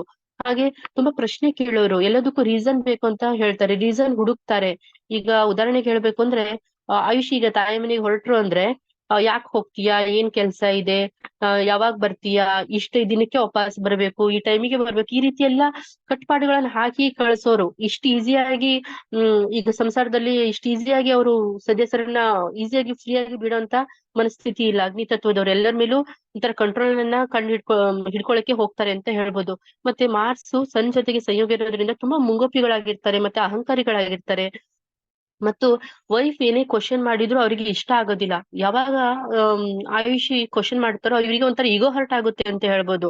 ನೀನ್ ಕ್ವಶನ್ ಮಾಡ್ಲಿಕ್ಕೆ ಯಾರು, ಆ ರೀತಿ ಕ್ವಶನ್ ಇವ್ರು ಜಿತೇಂದರ್ ಅವ್ರು ಕೇಳ್ತಾರೆ ಅವ್ರ ಆಯುಷ್ಗೆ, ನೀನ್ ಯಾಕೆ ಕ್ವಶನ್ ಮಾಡ್ತೀಯ, ನೀನ್ ಯಾರು ಕ್ವಶನ್ ಮಾಡ್ಲಿಕ್ಕೆ, ಈ ರೀತಿ ಮಾತುಗಳು ಬರ್ತವೆ ಅಂತ ಹೇಳ್ಬೋದು. ಹೇಗೆ ಅಗ್ನಿಯನ್ನ ಹಿಡಿಲಿಕ್ಕೆ ಸಾಧ್ಯ ಇಲ್ಲ ಅಂದ್ರೆ ಅಗ್ನಿ ತುಂಬಾ ಪ್ರಖರವಾಗಿ ಪ್ರಜ್ವಲವಾಗಿ ಉರಿಯುತ್ತೆ. ಹಾಗೇನೆ ಇವರನ್ನ ಹಿಡಿಲಿಕ್ಕೆ, ಇವರನ್ನ ಕಂಟ್ರೋಲ್ ಮಾಡ್ಲಿಕ್ಕೆ, ಗಂಡನನ್ನ ಹಿಡಿಲಿಕ್ಕೆ ಆಗ್ಲಿ ಕಂಟ್ರೋಲ್ ಮಾಡ್ಲಿಕ್ಕೆ ಆಯುಷಿಗೆ ಸಾಧ್ಯ ಇಲ್ಲ ಅಂತ ಹೇಳ್ಬೋದು. ಇದನ್ನೆಲ್ಲಾ ಮಾಡ್ಲಿಕ್ಕೆ ಹೋದಾಗ ಸ್ವತಃ ಆಯುಷಿ ಅವರೇ ತುಂಬಾ ಹರ್ಟ್ ಆಗ್ತಾರೆ. ಬೆಂಕಿಯನ್ನು ಮುಟ್ಟಿದ್ರೆ ನಾವ್ ಹೇಗ್ ಹರ್ಟ್ ನಮ್ಮ ಕೈ ಸುಡುತ್ತಾ, ಹಾಗೇನೆ ಇವ್ರನ್ನ ಕಂಟ್ರೋಲ್ ಮಾಡ್ಲಿಕ್ಕೆ ಹೋದ್ರೆ ಆಯುಷಿಗೆ ಹರ್ಟ್ ಆಗುತ್ತೆ ಅಂತ ಹೇಳ್ಬೋದು. ಮತ್ತೆ ಸಿಟ್ಟು ತುಂಬಾ ಬರುತ್ತೆ ಇವರಿಗೆ, ಅಗ್ನಿ ತತ್ವದಲ್ಲಿ ತುಂಬಾ ಸಿಟ್ಟು ಬರುತ್ತೆ ಅಂತ ಹೇಳ್ಬೋದು. ಮತ್ತೆ ಮಾರ್ಸ್ ಮತ್ತೆ ಇಲ್ಲಿ ಸನ್ ಸಂಯೋಗ ಆಗಿರೋದ್ರಿಂದ ಮಂಗಳವಾರ ಮತ್ತು ಸೂರ್ಯರು ಸಂಯೋಗ ಆಗಿರೋದ್ರಿಂದ ಇಲ್ಲಿ ಜಿತೇಂದರ್ ಅವರು ಹೇಗಿರ್ತಾರೆ ಅಂದ್ರೆ ಇವರಿಗೆ ಮನೆಯಲ್ಲಿ ವೈಫ್ ಜೊತೆ ಯಾವ್ದೇ ರೀತಿ ಹೇಗೆ ಇರ್ಲಿ ಅವ್ರ ಸಂಬಂಧ, ಬಟ್ ಸಮಾಜದಲ್ಲಿ ಉತ್ತಮವಾದಂತ ಸ್ಥಾನಮಾನ ಬೇಕು ಅಂತ ಹೇಳೋರು. ಇವರಿಗೆಲ್ಲರೂ ನೋಡಿದ್ರೆ ಬೆಲೆ ಕೊಡ್ಬೇಕು ಅನ್ನೋದು. ಆಮೇಲೆ ಯಾವುದೇ ವಿಚಾರಗಳನ್ನಾದ್ರೂ ತಮ್ಮಲ್ಲೇ ಬಗೆಹರಿಸ್ಕೋಬೇಕು, ಅದನ್ನ 3ನೇ ಜನರಿಗೆ ಹೋಗ್ಬಾರ್ದು ಅಂತ ನೋಡ್ತಾರೆ. ಯಾಕಂದ್ರೆ ಮರ್ಯಾದೆ ಹೋಗುತ್ತೆ ಅನ್ನೋ ಭಾವನೆ ಬಹಳ ಇರುತ್ತೆ ಇವರಿಗೆ. ಮತ್ತೆ ಸೆಲ್ಫ್ ಸೆಂಟರ್ಡ್ ಆಗಿ ಇರ್ತಾರೆ. ಮತ್ತೆ ಒಂದ್ ರೀತಿಯಾಗಿ ಆ ಹೆಂಡತಿ ಜೊತೆ ಹೇಗೆ ಇದ್ರೂ ಸಹ ಅದು ಇಂಪಾರ್ಟೆಂಟ್ ಅಲ್ಲ, ಎಷ್ಟೇ ಕೆಟ್ಟದಾಗ ನೋಡ್ಕೊಂಡ್ರು ಇಂಪಾರ್ಟೆಂಟ್ ಇಲ್ಲ. ಬಟ್ ಸಮಾಜದಲ್ಲಿ ಮಾತ್ರ ಉತ್ತಮವಾಗಿ ವ್ಯವಹಾರ ಮಾಡ್ಬೇಕು, ಮತ್ತೆ ಒಂದು ಗೌರವವನ್ನ ಹೊಂದಿರ್ಬೇಕು. ಫ್ಯಾಮಿಲಿಯಿಂದ ಒಂದ್ ಕೆಟ್ಟ ಹೆಸರಾಗ್ಲಿ, ಒಂದ್ ಕೆಟ್ಟ ಅಪವಾದಗಳು ಈ ರೀತಿ ಇಟ್ಟಿದ್ದಾರೆ ಆ ರೀತಿ ಬರಬಾರ್ದು ಅಂತ ಬಯಸುವಂತ ಗಂಡ ಅಂತ ಹೇಳ್ಬೋದು ಜಿತೇಂದರ್ ಅವರು. ಹಾಗೆ ಇಲ್ಲಿ ಮಾರ್ಚ್ಗೆ 9ನೇ ಮನೆಯಲ್ಲಿ ರಾಹು ಸಂಯೋಗ ಆಗ್ತಾ ಇದೆ. ಇದರಿಂದ ಅರ್ಥ ಆಗೋದೇನಂದ್ರೆ ಜಿತೇಂದರ್ ಅವರಿಗೆ ತುಂಬಾ ಕೆಟ್ಟ ಹವ್ಯಾಸಗಳು ಸಹ ಇರ್ತವೆ. ಕುಡಿಯೋದಾಗ್ಲಿ, ಸ್ಮೋಕ್ ಮಾಡೋದಾಗ್ಲಿ ಇಂತ ಹವ್ಯಾಸಗಳು ಇರ್ತವೆ. ಮತ್ತೆ ಕೆಟ್ಟ ಒಂದು ಸ್ನೇಹಿತರ ಜೊತೆಗೆ ಕಾಂಟ್ಯಾಕ್ಟ್ ಅನ್ನ ಇಟ್ಕೊಂಡಿರ್ತಾರೆ. ಇದರಿಂದ ಸಹ ದುಂದುವೆಚ್ಚ ಆಗ್ತಾ ಇರುತ್ತೆ. ಇದೆಲ್ಲಾ ವಿಚಾರಗಳನ್ನ ನೋಡಿ ಆಯುಷಿಗೆ ತುಂಬಾ ಈ ವಿಚಾರದಲ್ಲಿ ಅವ್ರ ಮೇಲೆ ಅಸಮಾಧಾನ ಇರುತ್ತೆ. ಬಟ್ ಕಂಟ್ರೋಲ್ ಮಾಡ್ಲಿಕ್ಕೆ ಹೋದ್ರೂ ಸಾಧ್ಯ ಆಗ್ತಾ ಇರೋದಿಲ್ಲ. ಎಲ್ಲಾ ವಿಚಾರಗಳಿಂದ ಆಯುಷಿಗೂ ಮಾನಸಿಕವಾಗಿ ತುಂಬಾ ತೊಂದರೆಗೀಡಾಗಿರ್ತಾರೆ ಅಂತ ಹೇಳ್ಬೋದು. ಹಾಗೇನೆ ಮಾರ್ಚ್ಗೆ 9ನೇ ಮನೆಯಲ್ಲಿ ರಾಹು ಸಂಯೋಗ ಆಗೋದ್ರಿಂದ ಜಿತೇಂದರ್ ಅವರು ತಮ್ಮ ತಂದೆಯ ಜೊತೆಗೆ ಉತ್ತಮ ಸಂಬಂಧವನ್ನ ಹೊಂದಿರಲ್ಲ ಅಂತ ಹೇಳ್ಬೋದು. ಆ ಈ ರೀತಿನೂ ಹೇಳ್ಬೋದು, ತಮ್ಮ ತಂದೆಯ ಜೊತೆಗೆ ಉತ್ತಮ ಸಂಬಂಧವನ್ನ ಜಿತೇಂದ್ರ ಅವರು ಹೊಂದಿರೋದಿಲ್ಲ. ಹಾಗಾದ್ರೆ ಇಷ್ಟೆಲ್ಲಾ ಭಿನ್ನಾಭಿಪ್ರಾಯಗಳಿದ್ರು ಇವ್ರ ಜೊತೆಗೆ ಒಟ್ಟಿಗೆ ಇದಾರೆ ಅಂತ ಹೇಳೋದಾದ್ರೆ, ಇವರು ಮೆಂಟಲ್ ಮತ್ತು ಫಿಸಿಕಲ್ ಮೆಚುರಿಟಿಯನ್ನ ನೋಡ್ಬೇಕಾಗುತ್ತೆ. ಇವರು ಮೆಂಟಲ್ ಮೆಚುರಿಟಿ ಜಿತೇಂದ್ರ ಅವ್ರದ್ದು ಫಸ್ಟ್ ಹೇಳ್ಬೇಕು ಅಂದ್ರೆ, ಇವ್ರು ಮೆಂಟಲ್ ಮೆಚುರಿಟಿ ನೋಡ್ಬೇಕಂದ್ರೆ ಜಿತೇಂದ್ರ ಅವರಲ್ಲಿ ಜೀವಕಾರಕ ಗುರು ಯಾವ ಸ್ಥಾನದಲ್ಲಿದ್ದಾರೆ ಮತ್ತು ಯಾವ ತತ್ವದಲ್ಲಿದ್ದಾರೆ ಅಂತ ನೋಡ್ಬೇಕಾಗುತ್ತೆ. ಮತ್ತು ಆಯುಷಿ ಅವರು ಶುಕ್ರರು ಯಾವ ಸ್ಥಾನದಲ್ಲಿದ್ದಾರೆ ಮತ್ತು ಯಾವ ತತ್ವದಲ್ಲಿದ್ದಾರೆ ಅಂತ ಹೇಳಿ ನೋಡ್ಬೇಕಾಗುತ್ತೆ. ಜಿತೇಂದ್ರ ಅವರ ಚಾರ್ಟ್ ನ ಪ್ರಕಾರ ಇವರ ಗುರು 6ನೇ ಸ್ಥಾನದಲ್ಲಿ ಕನ್ಯಾ ರಾಶಿಯಲ್ಲಿದ್ದು ಮತ್ತು ಪೃಥ್ವಿ ತತ್ವದಲ್ಲಿದ್ದಾರೆ. ಇವರು ಹೊರಗಿನಿಂದ ಒಂದು ಹೆಂಡತಿಯ ಜೊತೆಗೆ ಅಗ್ನಿ ತತ್ವದವರು ಮತ್ತು ಒಳಗಿನಿಂದ ಮಾತ್ರ ಪೃಥ್ವಿ ತತ್ವದವರು. ಯಾಕೆಂದ್ರೆ ಇವರು ಮೆಂಟಲ್ ಅಂದ್ರೆ ಫಿಸಿಕಲ್ ಏಜ್ ಪ್ರಕಾರ ಇವರು 20 ವರ್ಷದವರಾದ್ರೂ 40 ವರ್ಷದವ್ರು ಕಾಣ್ತಾರೆ. ಆಮೇಲೆ ತುಂಬಾ ಆ ಬುದ್ಧಿ ಹೇಳುವಂತ ಕ್ಯಾರೆಕ್ಟರ್ ಅಲ್ಲಿ ಇದೆಲ್ಲ ತುಂಬಾ ಇರುತ್ತೆ. ಯಾಕಂದ್ರೆ ಇವರು ಪೃಥ್ವಿ ತತ್ವದವರೇ ಆಗಿರ್ತಾರೆ. ಆದ್ರೆ ಮಾನಸಿಕವಾಗಿ ಇವರು ತುಂಬಾ ಹೆಣ್ಣು ಮಕ್ಕಳಂತೆ ಆ ಒಂದು ಸ್ವಭಾವವನ್ನ ಹೊಂದಿರ್ತಾರೆ ಅಂತ ಹೇಳ್ಬೋದು. ಯಾಕೆ ಅಂದ್ರೆ ಇಲ್ಲಿ ಜುಪಿಟರ್ ಜೊತೆಗೆ ಮೂನ್ ಸಂಯೋಗ ಆಗಿರೋದ್ರಿಂದ 5ನೇ ಸ್ಥಾನದಲ್ಲಿ ಇವರು ಹೊರಗಡೆಯಿಂದ ಎಷ್ಟೇ ಕಠಿಣವಾಗಿ ಕಂಡ್ರು ಸಹ, ಎಷ್ಟೇ ಒಂದು ರ್ಯಾಶ್ ಒಂದು ಬಿಹೇವಿಯರ್ ಇದ್ರೂ ಸಹ ಮನಸ್ಸಿನಲ್ಲಿ ಹೆಣ್ಣು ಮಕ್ಕಳ ರೀತಿ ಇರ್ತಾರೆ ಅಂತ ಹೇಳ್ಬೋದು. ಈಗ ಹೇಳ್ಬೇಕು ಅಂದ್ರೆ ಒಬ್ಬ ಮನುಷ್ಯನಲ್ಲಿ ಮಸ್ಕ್ಯುಲಿನ್ ಮತ್ತು ಫೆಮಿನಿನ್ ಎನರ್ಜಿ ಅಂತ ಇರುತ್ತೆ. ಅಂದ್ರೆ ಹೆಣ್ಣು ಮಕ್ಕಳ ಒಂದು ಎನರ್ಜಿ ಮತ್ತು ಗಂಡು ಮಕ್ಕಳ ಎನರ್ಜಿ ಅಂತ ಎರಡು ಎನರ್ಜಿ ಒಂದೇ ದೇಹದಲ್ಲಿ ಇರುತ್ತೆ. ಬಟ್ ನಾವ್ ಯಾವ್ದನ್ನ ಡೆವಲಪ್ ಮಾಡ್ಕೊಳ್ತೀವೋ ಆ ಎನರ್ಜಿಗಳು ಹೊರಗ್ ಕಾಣ್ತವೆ. ಕೆಲವೊಬ್ರನ್ನ ನೋಡಿರ್ಬೋದು ನೀವು, ಹೆಣ್ಮಕ್ಳು ಗಂಡು ಮಕ್ಕಳ ತರ ಮಾತಾಡೋದು, ಗಂಡು ಮಕ್ಕಳ ತರ ಎಲ್ಲಾ ಸಮಸ್ಯೆಗಳನ್ನ ಪರಿಹರಿಸೋದು, ಮತ್ತೆ ಗಂಡು ಮಕ್ಕಳ ತರ ವ್ಯವಹರಿಸೋದನ್ನ ಮಾಡ್ತಿರ್ತಾರೆ. ಅವ್ರು ಹೇಳ್ತಿರ್ತಾರೆ, ಮನೆಯಲ್ಲಿ ಒಂದು ಹೆಣ್ಮಗು ಹುಟ್ಟಿದ್ರು ಗಂಡು ಮಕ್ಕಳ ತರ ಅವಳೇ ಗಂಡು ಮಗು ಅಂತ ಹೇಳ್ತಾರೆ. ಹಾಗೇನೆ ಕೆಲವೊಬ್ಬ ಗಂಡು ಮಕ್ಕಳು ಗಂಡು ಆಗಿದ್ರು ಸಹ ಎಲ್ಲ ಸಣ್ಣ ಸಣ್ಣ ವಿಚಾರಗಳಿಗೂ ಅಳೋದು, ಸಣ್ಣ ಸಣ್ಣ ವಿಚಾರಗಳು ತುಂಬಾ ಟೆನ್ಷನ್ ತಗೊಳ್ಳೋದು, ಸಣ್ಣ ವಿಚಾರಗಳಿಗೂ ಅದ್ರಲ್ಲೇ ಒಂದು ರೀತಿಯಾಗಿ ಆಲಾಪನ ಮಾಡೋದು, ಈ ರೀತಿ ಎಲ್ಲ ಇರುತ್ತೆ. ಇವರಿಗೆ ಫೆಮಿನನ್ ಎನರ್ಜಿ ಜಾಸ್ತಿ ಇದೆ ಅಂತ. ಹಾಗೇನೆ ಇಲ್ಲಿ ಜಿತೇಂದರ್ ಅವರಿಗೆ ಫೆಮಿನನ್ ಎನರ್ಜಿ ಜಾಸ್ತಿ ಇದೆ ಅಂತ ಹೇಳ್ಬೋದು. ಯಾಕೆಂದ್ರೆ ಜುಪಿಟರ್ ಜೊತೆಗೆ ಮೂನ್ ಸಂಯೋಗ ಇರೋದ್ರಿಂದ ಫೆಮಿನನ್ ಎನರ್ಜಿ ಇವರಿಗೆ ಜಾಸ್ತಿ ಇದೆ. ಇವರಿಗೆ ಭಾವನಾತ್ಮಕ ಜೀವಿ ಒಳಗಿನಿಂದ ಮತ್ತು ಅಟ್ಯಾಚ್ಮೆಂಟ್ ಸಹ ಇರುತ್ತೆ. ಇವರಿಗೆ ಎಮೋಷನಲ್ ಸಪೋರ್ಟ್ ಬೇಕು ಇವರಿಗೆ. ಈ ರೀತಿ ಎಲ್ಲ ಇವರು ಒಳಗಿನಿಂದ ಈ ರೀತಿ ಇರ್ತಾರೆ ಜಿತೇಂದರ್ ಅವರು ಅಂತ ಹೇಳ್ಬೋದು. ಮತ್ತು ಬುಧ ತಮ್ಮ ಸ್ವಸ್ಥಾನದಲ್ಲಿ ಇರೋದ್ರಿಂದ ಮತ್ತೆ ಸ್ಟ್ರಾಂಗ್ ನೇಚರ್ ಇರುತ್ತೆ ಅವರಿಗೆ, ಯಾರಿಗೂ ಹೆದರೋಲ್ಲ ಆ ರೀತಿ ನೇಚರ್ ಕೂಡ ಇರುತ್ತೆ. ಮತ್ತೆ ತುಂಬಾ ಇಂಟೆಲಿಜೆಂಟ್ ಇರ್ತಾರೆ ಜಿತೇಂದರ್. ಮತ್ತು ಒಂಥರ ಶಕುನಿ ಬುದ್ಧಿ ಸಹ ಇರುತ್ತೆ. ವೀನಸ್ ಮತ್ತು ಜುಪಿಟರ್ ಮಧ್ಯೆ ಇರೋದ್ರಿಂದ ತುಂಬಾ ಶಕುನಿ ಬುದ್ಧಿ ಸಹ ಇವರಿಗೆ ಇರುತ್ತೆ. ಮತ್ತೆ ಹೋಲ್ಡಿಂಗ್ ಕೆಪಾಸಿಟಿ, ಈಗ ಅಂದ್ರೆ ಪೃಥ್ವಿ ತತ್ವ ಅಂದ್ರೆ ಹೋಲ್ಡ್ ಮಾಡ್ಕೊಳ್ಳುವಂತ ಕೆಪಾಸಿಟಿ ಜಾಸ್ತಿ ಪೃಥ್ವಿ ತತ್ವಕ್ಕೆ. ಅದು ಆಯುಷಿಯವರು ತಮ್ಮ ಗಂಡನ ವಿಚಾರದಲ್ಲಿ ಹೋಲ್ಡ್ ಮಾಡ್ಕೊಳ್ಳೋ ಕೆಪಾಸಿಟಿ ಜಾಸ್ತಿ ಇದ್ರೆ, ಜಿತೇಂದರ್ ಅವರಿಗೆ ತಮ್ಮ ಸಾಮಾಜಿಕವಾಗಿ ಹೋಲ್ಡ್ ಮಾಡ್ಕೊಳ್ಳುವಂತ ಕೆಪಾಸಿಟಿ ಜಾಸ್ತಿ ಇದೆ. ಸಂಸಾರದಲ್ಲಿ ಹೋಲ್ಡ್ ಮಾಡ್ಕೊಳ್ಳೋ ಕೆಪಾಸಿಟಿ ಜಾಸ್ತಿ ಇಲ್ಲ, ಬಟ್ ಸಮಾಜದಲ್ಲಿ ಹೋಲ್ಡ್ ಮಾಡ್ಕೊಂಡು ಸಹನೆಯಿಂದ ಒಂದು ಸಮಾಜದ ಜೊತೆಗೆ ವ್ಯವಹರಿಸೋ ಬುದ್ಧಿ ಜಿತೇಂದರ್ ಅವರಿಗೆ ಇದೆ ಅಂತ ಹೇಳ್ಬೋದು. ಜಿತೇಂದರ್ ಅವರ ಬಗ್ಗೆ ಹೇಳ್ಬೇಕು ಅಂದ್ರೆ ಇನ್ನೊಂದು, ಇವರು 6ನೇ ಮನೆಯಲ್ಲಿ ಜುಪಿಟರ್, ಮರ್ಕ್ಯುರಿ ಮತ್ತು ವಿನಸ್ ಇದ್ದಾರೆ. ಇವರು ವಿನಸ್ ಅಂದ್ರೆ ಹೆಣ್ಣು, ಅಂದ್ರೆ ಈ ವಿನಸ್ಗೆ ಫೆಮಿನಿನ್ ಎನರ್ಜಿ ಜಾಸ್ತಿ ಇರುತ್ತೆ ಮತ್ತು ಸೌಂದರ್ಯಕಾರಕ ಅಂತ ಹೇಳ್ತಾರೆ. ಅಂದ್ರೂ ಈಗ ನೀವು ಭೂಮಿಯಿಂದ ಶುಕ್ರನನ್ನ ನೋಡಿದ್ರೆ ಶುಕ್ರ ಹೊಳಿತಾ ಇರ್ತಾರೆ. ಶುಕ್ರ ಒಂದು ತರ ಸುಂದರವಾಗಿ ಕಾಣುತ್ತೆ, ಅದಕ್ಕೋಸ್ಕರ ಸೌಂದರ್ಯಕಾರಕ ಅಂತಾರೆ. ಹಾಗೂ ಮರ್ಕ್ಯುರಿಗೆ ಮಾತು ಅಂತ ಹೇಳ್ತಾರೆ, ಜುಪಿಟರ್ಗೆ ಬುದ್ಧಿ ಅಂತ ಹೇಳ್ತಾರೆ. ಈ ಮೂರು ನೋಡಿದಾಗ ಜಿತೇಂದರ್ ಅವರು ಈಗ ಆಯುಷ್ಯವನ್ನ ಹೇಗೆ ಅವರು ನಡ್ಸ್ಕೊಳ್ತಾರೆ ಅಂದ್ರೆ, ಈಗ 2 ಜನ ಎಕ್ಸಾಂಪಲ್, ಈಗ ಜಿತೇಂದರ್ ಅವರು ಮತ್ತೆ ಯಾರಾದ್ರೂ ಬೇರೆಯವರು ಮಾತಾಡ್ತಾ ಇದ್ರು ಒಂದು ವ್ಯವಹಾರದ ಬಗ್ಗೆ ಅಂದಾಗ, ನಡುವೆ ಆಯುಷಿ ಹೋದ್ರು ಅಂದಾಗ ಜಿತೇಂದರ್ ಅವರು ಫಸ್ಟ್ ಕಣ್ಣಿನಿಂದ ಅವ್ರಿಗೆ ಹೆದರ್ಸ್ತಾರೆ, ಕಣ್ಣರಳಿಸ್ತಾರೆ ಫಸ್ಟ್. ಅದರಿಂದ ತಿಳ್ಕೊಂಡು ಆಯುಷಿ ಅವರು ಹಿಂಸರಿದ್ರಂದ್ರೆ ತುಂಬಾ ಒಳ್ಳೇದು. ಅಷ್ಟಕ್ಕೂ ಸರಿ ಇಲ್ಲ ಅಂದ್ರೆ ಅವರು ಬಾಯಿ ಬಿಡ್ತಾರೆ, ಹೋಗಿ ಇಲ್ಲಿಂದ, ಇಲ್ಲಿ ಯಾಕೆ ಬಂದಿದ್ಯಾ, ಇಲ್ಲಿ ಏನ್ ಮಾತಾಡ್ತೀಯ ಅಂತ ಈ ರೀತಿ ಹೆದರ್ಸ್ತಾರೆ. ಅವಾಗೂ ಸಹ ಅವ್ರು ಸ್ವಲ್ಪನೂ ಏನು ರೆಸ್ಪಾನ್ಸ್ ಮಾಡ್ಲಿಲ್ಲ ಅಂದಾಗ ತುಂಬಾ ನಿಧಾನವಾಗಿ ಬುದ್ಧಿ ರೂಪದಲ್ಲಿ ಹೇಳ್ತಾರೆ, ಇಲ್ಲಮ್ಮ ಇಲ್ಲಿ ಯಾಕೆ ಬಂದಿದೀಯಾ, ಹೋಗು, ನಾವಿಲ್ಲ ಮಾತಾಡ್ತಿದೀವಲ್ಲ, ನೀನು ನಾನ್ ಕರಿತೀನಿ ಅವಾಗ ಬಾ. ಆ ರೀತಿ ಬುದ್ಧಿವಾದವನ್ನ ಮಾತಾಡಿ ಕಳಿಸ್ತಾರೆ. ಈ ರೀತಿ ಜಿತೇಂದ್ರರಿಗೂ ಇರುತ್ತೆ ಗುಣ, ಮತ್ತೆ ಆಯುಷಿಗೂ ಸೇಮ್ ಇದೇ ಗುಣ ಇರುತ್ತೆ. ಯಾಕೆಂದ್ರೆ ವಿನಸ್ ಇಲ್ಲಿ ಜುಪಿಟರ್ ಜೊತೆ ಇರೋದ್ರಿಂದ ಸೇಮ್ ಗುಣ ಆಯುಷಿಗೂ ಇರುತ್ತೆ. ತಮ್ಮ ಸಿಟ್ಟನ್ನ ಫಸ್ಟ್ ನನ್ನಲ್ಲಿ ಏನೋ ಒಂದು ತಳಮಳ ಇದೆ ಅಥವಾ ನನ್ಗೆ ನಿಮ್ಮೇಲೆ ಸಿಟ್ಟಿದೆ ಅನ್ನೋದನ್ನ ಫಸ್ಟ್ ಕಣ್ಣಿನಿಂದ ತೋರಿಸ್ತಾರೆ ಅವರು. ಆಮೇಲೆ ಅದನ್ನ ಅರ್ಥ ಮಾಡ್ಕೊಂಡ್ರೆ ಒಳ್ಳೇದು. ಇಲ್ಲ ಅಂದ್ರೆ ಆಮೇಲೆ ಸ್ವಲ್ಪ ಬಾಯಿಂದ ಹೇಳ್ತಾರೆ, ಇಲ್ಲ ಹೀಗ್ ಮಾಡಿದ್ರಿ ನೀವು ನನ್ ಮೇಲೆ ಸಿಟ್ ಮಾಡಿದ್ರಿ ಅಂತ. ಅವಾಗೂ ಅರ್ಥ ಮಾಡ್ಕೊಳ್ಳಿಲ್ಲ ಅಂದಾಗ ಬುದ್ಧಿ ಹೇಳ್ತಾರೆ, ಯಾಕೆ ಹೀಗ್ ಮಾಡ್ತೀರಾ, ನಾನು ನಿಮ್ ಒಳ್ಳೇದಕ್ಕೆ ಹೇಳ್ತೀನಲ್ಲ, ಈ ರೀತಿ ಮಾತಾಡ್ತಾರೆ. ಇದು ಸೇಮ್ ಗುಣ ಆಯುಷಿ ಮತ್ತು ಜಿತೇಂದ್ರರಲ್ಲಿ ಇರುತ್ತೆ ಅಂತ ಹೇಳ್ಬೋದು.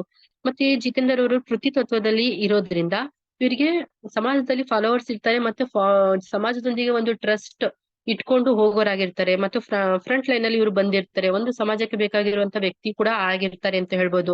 ಇವ್ರು ಜಿತೇಂದ್ರ ಅವರು ಆಕ್ಟಿವ್ನೆಸ್ ಕಡಿಮೆ ಅಂತ ಹೇಳ್ಬೋದು. ಆಕ್ಟಿವ್ನೆಸ್ ಯಾಕೆ ಕಡಿಮೆ ಅಂತ ಹೇಳಿದ್ರೆ, ಜುಪಿಟರ್ ಅಂದ್ರೆ ತುಂಬಾ ಫಾಸ್ಟ್ ಗ್ರಹ ಅಲ್ಲ, ತುಂಬಾ ಸ್ಲೋ ಇರುವಂತ ಗ್ರಹ ಫಸ್ಟ್. ಅದ್ರಲ್ಲೂ ಜುಪಿಟರ್ ಪೃಥ್ವಿ ತತ್ವದಲ್ಲಿದೆ. ಪೃಥ್ವಿಯನ್ನ ಹೇಳಿದ್ರೆ ಪೃಥ್ವಿ ತನ್ನನ್ನ ತಾನು ಸುತ್ತಿಕೊಳ್ಳಿಕ್ಕೆ 24 ಗಂಟೆ ಸಾಕು. ಬಟ್ ಅದೇ ಸೂರ್ಯನನ್ನ ಸುತ್ತಬೇಕು ಅಂದ್ರೆ 365 ದಿನ ಬೇಕು. ಹಾಗೆ ಜಿತೇಂದ್ರ ಅವರು ಆಂತರಿಕವಾಗಿ ಒಂದು ಫಾಸ್ಟ್ನೆಸ್ ಇರುತ್ತೆ. ಆಂತರಿಕ ಸ್ವತಃ ಕೆಲಸದಲ್ಲಿ ತುಂಬಾ ಫಾಸ್ಟ್ ಆಗಿ ಹೋಗ್ತಾರೆ, ಮೂವ್ ಆಗ್ತಾರೆ. ಬಟ್ ಬಾಹ್ಯವಾಗಿ ಮತ್ ಬೇರೆಯವರಿಗೆ ನೋಡಿದ್ರೆ ಇವ್ರು ತುಂಬಾ ಲೇಜಿ ಅನ್ಸುತ್ತೆ, ಆಕ್ಟಿವ್ ಕಡಿಮೆ ಅಂತ ಹೇಳಿ ಅನ್ಸುತ್ತೆ ಬೇರೆಯವರಿಗೆ. ಬಟ್ ಮಾನಸಿಕವಾಗಿ ಇವರು ತುಂಬಾ ಆಕ್ಟಿವ್ ಇರ್ತಾರೆ, ತಮ್ಮ ಕೆಲಸನ ಬೇಗ ಮಾಡ್ಕೊಳ್ತಾರೆ.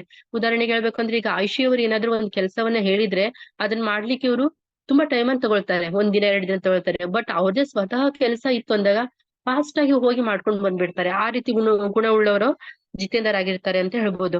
ಮತ್ತೆ 6ನೇ ರಾಶಿಯಲ್ಲಿ ಶುಕ್ರ ಇರೋದ್ರಿಂದ ಪ್ರಕೃತಿಯನ್ನು ಇಷ್ಟಪಡುವಂತಹ ಮನಸ್ಥಿತಿಯವರು ಆಗಿರ್ತಾರೆ ಜಿತೇಂದರ್ ಅಂತ ಹೇಳ್ಬೋದು.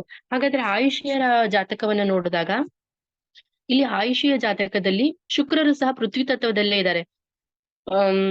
ಇಲ್ಲಿ ಹೇಳ್ಬೇಕಂದ್ರೆ ಗಂಡ ಮತ್ತು ಹೆಂಡತಿ ತಮ್ಮ ತಮ್ಮ ಪರಸ್ಪರ ಸಂಬಂಧಗಳಲ್ಲಿ ತುಂಬಾ ವಿರುದ್ಧ ತತ್ವದವರು. ಇವರು ಹೆಂಡತಿ ಪೃಥ್ವಿ ತತ್ವ ಮತ್ತು ಗಂಡ ಅಗ್ನಿ ತತ್ವ. ಬಟ್ ಮಾನಸಿಕವಾಗಿ ಎರಡೂ ಜನ ಸೇಮ್. ಇಲ್ಲಿ ಎರಡೂ ಕ್ಯಾರೆಕ್ಟರ್ ಸೇಮ್ ಬರ್ತವೆ. ಯಾಕೆಂದ್ರೆ ಇವರು ಸಹ ಪೃಥ್ವಿ ತತ್ವದಲ್ಲೇ ಇರೋದ್ರಿಂದ, ಶುಕ್ರರು ಆಯುಷಿಯವರ ಜಾತಕದಲ್ಲಿ ಸೇಮ್ ಆಗಿ ಬರೋದ್ರಿಂದ, ಇಲ್ಲಿ ಜಿತೇಂದರ್ ಅವರಿಗೆ ಏನ್ ಹೇಳಿದಿನ ಪಾಯಿಂಟ್ಸ್ ಅದೇ ಸೇಮ್ ಆಯುಷಿ ಅವರಿಗೆ ಬರುತ್ತೆ ಅಂತ ಹೇಳ್ಬೋದು. ಹಾಗಾದ್ರೆ ಇಷ್ಟೆಲ್ಲ ಡಿಫ್ರೆನ್ಸ್ ಇದ್ರೂ ಸಹ ಯಾಕೆ ಒಟ್ಟಿಗಿರ್ತಾರೆ ಇವ್ರು ಅಂತ ಹೇಳಿದ್ರೆ, ಆಯುಷಿ ಅವರಿಗೆ ಬ್ಯಾಲೆನ್ಸ್ ಮಾಡುವಂತ ಒಂದು ಗುಣ ಇರುತ್ತೆ. ಸಂಸಾರದಲ್ಲಿ ಬ್ಯಾಲೆನ್ಸ್ ಮಾಡ್ಕೊಂಡು ಹೋಗುವಂತ ಗುಣ, ಸಹನೀಯ ಶಕ್ತಿ, ಇಂಥವೆಲ್ಲ ಇರೋದ್ರಿಂದ ಇವರಿಗೆ ಇದೊಂದು ಪ್ಲಸ್ ಪಾಯಿಂಟ್ ಅಂತ ಹೇಳ್ಬೋದು. ಮತ್ತೆ ಹೊರ ಜಗತ್ತಿನಲ್ಲಿ ಜಗಳ ಆಡಿದ್ರು ಸಹ ಒಳ ಜಗತ್ತಿನಿಂದ ಪ್ರೀತಿ, ಕಾಳಜಿ ಇಂಥ ಕಾಂಟ್ಯಾಕ್ಟ್ಸ್ ಇವ್ರಿಗೆ ಇರ್ತವೆ. ಯಾಕೆ ಅಂದ್ರೆ ಇವರಿಗೆ ಜಿತೇಂದ್ರ ಅವರ ಜಾತಕದಲ್ಲಿ ಚಂದ್ರರಿಗೆ ಕೇತು ಸಂಯೋಗ ಇರೋದ್ರಿಂದ ಒಳಗಿನಿಂದ ಒಂದು ರೀತಿಯ ಪ್ರೀತಿ ಅನ್ನೋದು ಇರುತ್ತೆ ಜಿತೇಂದರ್ ಅವರಿಗೆ ಹೆಂಡತಿಯ ಮೇಲೆ ಅಂತ ಹೇಳ್ಬೋದು. ಆಮೇಲೆ ಆ ಶುಕ್ರರಿಗೆ ಈ ರೀತಿ ಇರುತ್ತೆ. ಬಟ್ ಎಷ್ಟೇ ಆದ್ರೂ ಸಹ ಆಯುಷಿ ಅವರು ಇಲ್ಲಿ ಜಾಸ್ತಿ ಗಂಡನ ವಿಚಾರಗಳನ್ನ, ಗಂಡನ ಬಿಹೇವಿಯರ್ನ ತಡ್ಕೊಂಡು ಹೋಗುವಂತ ಗುಣವುಳ್ಳವರು ಅಂತ ಹೇಳ್ಬೋದು. ಹಾಗೆ ಪರಸ್ಪರ ಇವರು ಕಾಳಜಿ ತಗೊಳ್ತಾರ ಒಬ್ರನ್ನೊಬ್ರನ್ನು ನೋಡೋದಾದ್ರೆ. ಇಲ್ಲಿ ಜಿತೇಂದ್ರ ಜಾತಕದಲ್ಲಿ ಶುಕ್ರನಿಗೆ 159 ನಲ್ಲಿ ಯಾವ ಗ್ರಹಗಳ ಸಂಯೋಗ ಇಲ್ಲ, ರಾಹು ಕೇತು ಸಂಯೋಗ ಇಲ್ಲ. ಇದರಿಂದ ಅರ್ಥ ಆಗುತ್ತೆ ಜಿತೇಂದ್ರ ಅವರು ಆಯುಷ್ಯ ಬಗ್ಗೆ ಸ್ವಲ್ಪ ಕಾಳಜಿಯನ್ನ ತಗೊಳ್ತಾರೆ ಅಂತ ಹೇಳ್ಬೋದು. ಯಾಕೆಂದ್ರೆ ರಾಹು ಕೇತು ಸಂಯೋಗ ಇಲ್ಲದೆ ಇರೋದ್ರಿಂದ ಕಾಳಜಿ ತಗೊಳ್ತಾರೆ. ಸ್ವಲ್ಪ ಏನಾದ್ರೂ ಒಂದು ಪ್ರೀತಿಯಿಂದ ಅದನ್ನ ನೋಡೋದಾಗ್ಲಿ, ಪ್ರೀತಿಯಿಂದ ಮಾತಾಡ್ಸೋದಾಗ್ಲಿ ಅಂತ ವಿಚಾರಗಳನ್ನ ಮಾಡ್ತಾರೆ. ಎಷ್ಟೇ ಒಂದು ಕಠಿಣವಾದ ವ್ಯವಹಾರವನ್ನ ಹೆಂಡತಿ ಜೊತೆಗೆ ಮಾಡಿದ್ರು. ಬಟ್ ಆಯುಷಿ ಅವರ ಒಂದು ಜಾತಕವನ್ನ ನೋಡಿದಾಗ ಇಲ್ಲಿ ಆಯುಷಿ ಅವರು ಜಿತೇಂದ್ರ ಅವರ ವಿಚಾರದಲ್ಲಿ ಕಾಳಜಿಯನ್ನ ತೋರ್ಸೋದಿಲ್ಲ ಅಂತ ಹೇಳ್ಬೋದು. ಯಾಕೆಂದ್ರೆ ಇವರಿಗೆ